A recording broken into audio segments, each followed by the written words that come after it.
जय श्री कृष्णा प्रिय दर्शकों, भाई और बहनों, अष्ट चर्चा में आपका स्वागत है। मेरा आपको सादर नमस्कार। इस वीडियो में हम चर्चा करेंगे जो मकर लग्न के व्यक्ति हैं उनका मई माह कैसा गुजरेगा, एक संक्षिप्त पर चर्चा करेंगे। आप मकर लग्न के व्यक्ति हैं अर्थात कैप्रिकॉर्न असेंडेंट है तो ये वीडियो आपके लिए है। यह प्रथम भाव है, इसमें 10 नंबर लिखा हुआ अर्थात यह मकर लग्न की कुंडली को इंडिकेट करता है। जो महत्वपूर्ण गोचरीय परिवर्तन है वो आपकी कुंडली पे लगाया हुआ है और जो मई माह में होने वाले महत्वपूर्ण गोचरीय परिवर्तन है उसको डिस्प्ले किया हुआ है। जो धीमी गति से चलने वाले ग्रह हैं वो यथावत स्थिति बनाए हुए हैं। राहु देवता पहले से द्वितीय भाव पे गोचर कर रहे हैं, शनि देवता पहले से तृतीय भाव पे गोचर कर रहे हैं और बृहस्पति देवता पहले से छठे भाव पे गोचर कर रहे हैं। तो इनके रिजल्ट यथावत बने हुए हैं पहले की तरह। अब जो तेजी से चलने वाले ग्रह हैं उनका मासिक फल में ज़्यादा इंपॉर्टेंट रोल हो जाता है। सूर्य देवता और बुध देवता 1 मई को चौथे भाव पे हैं गोचर करते हुए और 15 तारीख को दोनों ही पंचम भाव पे आएंगे। शुक्र देवता पंचम भाव पे गोचर कर रहे हैं और 14 तारीख से छठे भाव पे गोचर करेंगे। तो सूर्य देवता, बुध देवता, शुक्र देवता, इनका रोल यहाँ पे इम्पोर्टेंट हो गया। पंचम भाव इम्पोर्टेंट हो जा रहा है और मंगल देवता तृतीय भाव पे गोचर कर रहे हैं और 11 तारीख को शुक्र भाव पे आएंगे, चौथे भाव पे आएंगे। शनि देवता तृतीय भाव पे गोचर कर रहे हैं आपके लगने से, तो ये तो बहुत अच्छी स्थिति है। तृतीय भाव पे शनि देवता का गोचर करना बहुत ही अच्छा होता है। आपके प्रयासों में शनि देवता सफलता देते हैं, आपके प्रयासों में गंभीरता होती है, सिंसियरिटी होती है, ऑनेस्टी होती है, जिसके कारण आपको अच्छा फल मिलता है शनि देवता के यहाँ गोचर करने का। मंगल देवता आपके शुभ भाव के स्वामी हैं और साथ में इच्छा पूर्ति के भाव के स्वामी हैं, अच्छे इनकम के भाव के स्वामी है। जो आप कर्म करते हैं उससे अच्छी आय प्राप्त करते हैं उस भाव के स्वामी है, 11वें भाव के स्वामी हैं।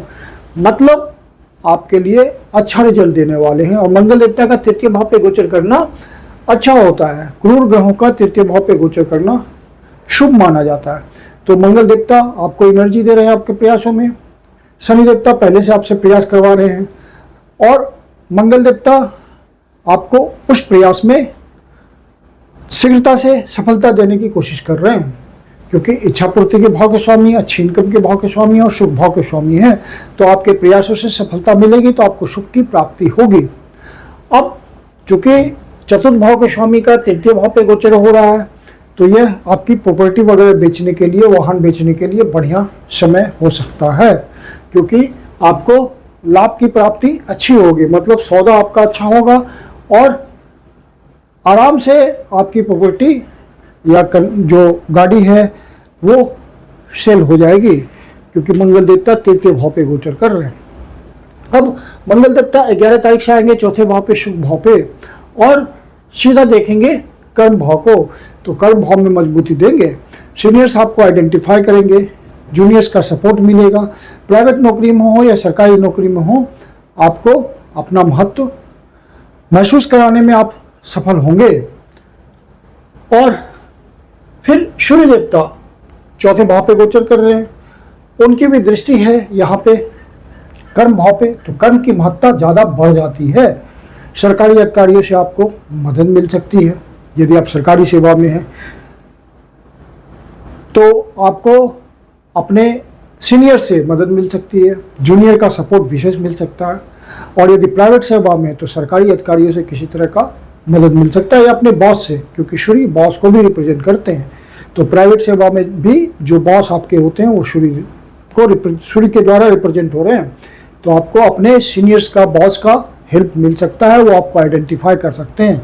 और बिजनेस में भी है तो बिजनेस यदि आपका सरकारी महकमे से कोई संबंध रखता है, सरकारी अधिकारियों के सहयोग से चलता है, तो वहाँ भी आपको सफलता मिलेगी और वहाँ आपकी एनर्जी लगेगी। मंगल देवता भी सीधी दृष्टि से 10वें भाव को देख रहे हैं, जो कि उनकी डिजायर है।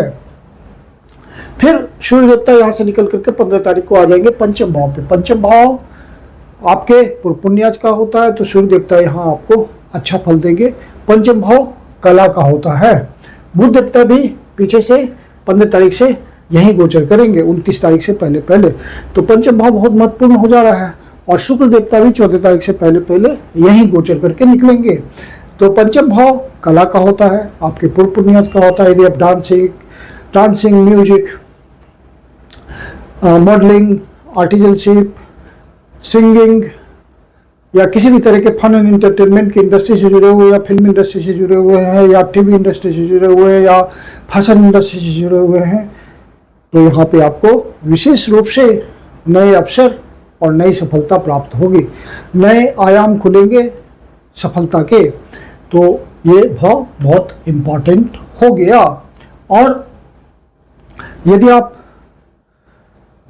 कोई नया इनिशिएशन करना चाहते हैं तो उसके लिए भी आपको बुध देवता आवश्यक जो अपॉर्चुनिटी है वो लाएंगे, सूर्य देवता भी लाएंगे और शुक्र देवता भी आपको सहयोग करेंगे 14 तारीख से पहले पहले। और कला के जो सिग्निफिकेटर होते हैं वो शुक्र देवता ही होते हैं। अब सूर्य देवता और बुध देवता 15 तारीख के बाद जब यहाँ आएंगे तो सीधी दृष्टि से 11वें भाव को देखेंगे, इच्छा पूर्ति के भाव को देखेंगे और अच्छी इनकम दिलाने की कोशिश करेंगे।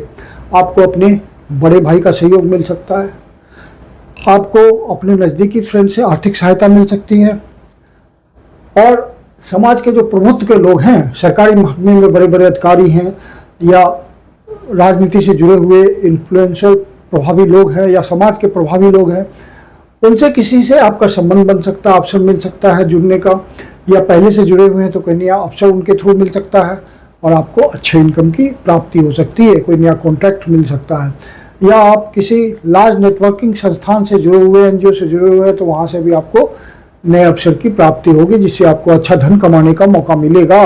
शुक्र देवता जब 14 तारीख से छठे भाव पे आएंगे तो आपके चूंकि कर्म भाव के स्वामी हैं और साथ में पंचम भाव के भी स्वामी हैं, मतलब केंद्र और त्रिकोण दोनों भाव के स्वामी हैं, मतलब आपके लिए विशेष योग कारक हैं।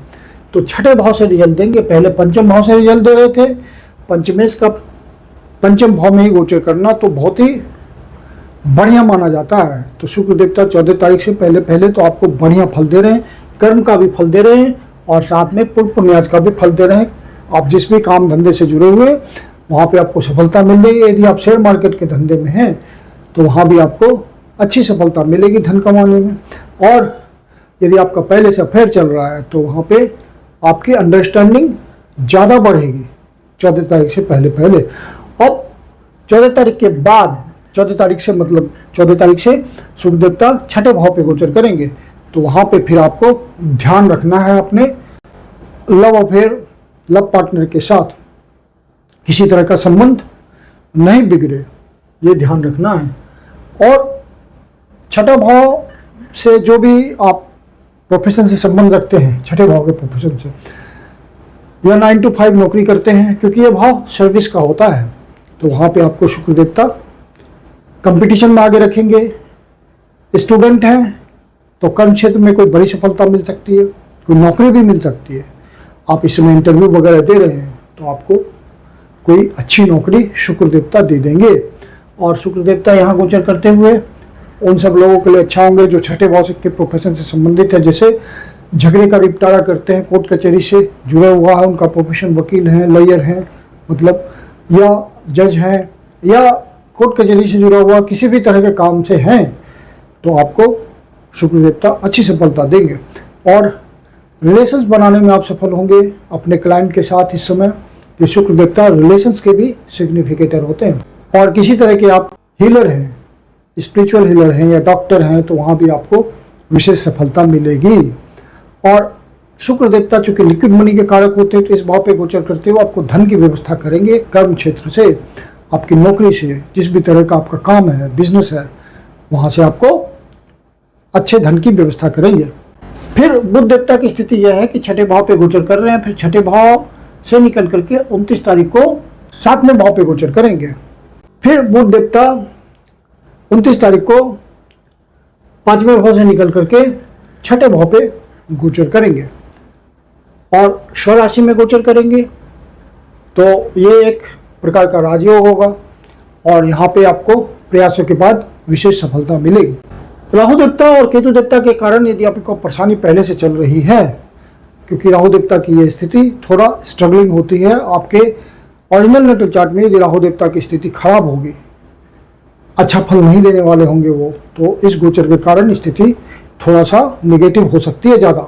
यदि आपको ऐसा महसूस होता है तो आप पर्सनल कंसल्टेशन लें किसी योग्य ज्योतिषी से और पर्सनल रेमेडी करें, वो ज़्यादा काम करेगी जनरल रेमेडी से। जनरल रेमेडी राहु देवता के लिए होती है कि किचन में बैठकर खाना खाएं, और केतु देवता के लिए जनरल रेमेडी यह होती है कि काले कुत्ते को खाना खिलाएं। तो कुल मिलाकर के इस महीने का गोचर 5वें भाव और 6ठे भाव पे कंसंट्रेटेड है। तो आपको नौकरी में भी आगे बढ़ने का अवसर मिलेगा, कंपटीशन में आगे रहने का अवसर मिलेगा, और पूर्ण पुण्याज का भी फल मिलेगा। अब चंद्र देवता जब 6ठे भाव, 8वें भाव, 12वें भाव पे गोचर करते हैं तो आपको ध्यान रखना होता है चंद्र देवता का फल हम मासिक फल में इंक्लूड नहीं करते, क्योंकि हर 2.25 दिन में उनका राशि परिवर्तन हो जाता है। लेकिन यदि आपके ओरिजिनल नेटल चार्ट में चंद्र देवता अच्छी स्थिति में हो, सदबल लिए हुए हों, 6, 8, 12 भाव से संबंध नहीं हो, उनका पाप पीड़ित नहीं हो, तो आपको अच्छा फल मिलता चलेगा। अब चंद्र देवता 6ठे भाव पे गोचर कर रहे हैं मिथुन राशि में 18, 19 और 20 तारीख को। तो इन दिनों आप किसी से अनावश्यक बात विवाद में न उलझे, कोर्ट कचहरी के मामले में ना फंसे। सीनियर सिटीजन है तो अपने स्वास्थ्य का ध्यान रखें, मेडिटेशन, मेडिकेशन, योगा, एक्सरसाइज, इन सब बातों के थ्रू। और जब चंद्र देवता 8वें भाव पे गोचर कर रहे हैं सिंह राशि में 23, 24 और 25 तारीख को, तो इन दिनों आपको कोई निगेटिव न्यूज मिल सकता है, मन दुखी हो सकता है। यदि ऐसा महसूस हो तो शिव जी के मंदिर में जाकर शिवलिंग का दूध से जल से अभिषेक करें, ओम नमः शिवाय का जाप करें, शिव जी आपकी पीड़ा हल लेंगे। यह विष्णु सहस्रनाम का पाठ करें। और चंद्र देवता जब आप 12वें भाव पे गोचर कर रहे हैं धनु राशि में 5, 6 और 7 तारीख को, तो इन दिनों आपका खर्चा बढ़ा हुआ हो सकता है, बजट पे कंट्रोल रखना जरूरी है। कोई बाहर की यात्रा भी हो सकती है, या देश के भीतर सुदूर प्रदेश की भी यात्रा हो सकती है। मैं कुंदन शर्मा आप लोग का हार्दिक स्वागत करता हूं। यदि आपके जीवन की समस्या ज्योतिष के माध्यम से समाधान चाहते हैं तो पर्सनल कंसल्टेशन ले सकते हैं। मेरी अपनी कंसल्टेशन शुल्क होती है, कंसल्टेशन के लिए आप बुकिंग कर सकते हैं। बुकिंग के लिए व्हाट्सएप नंबर है 9212224958। धन्यवाद।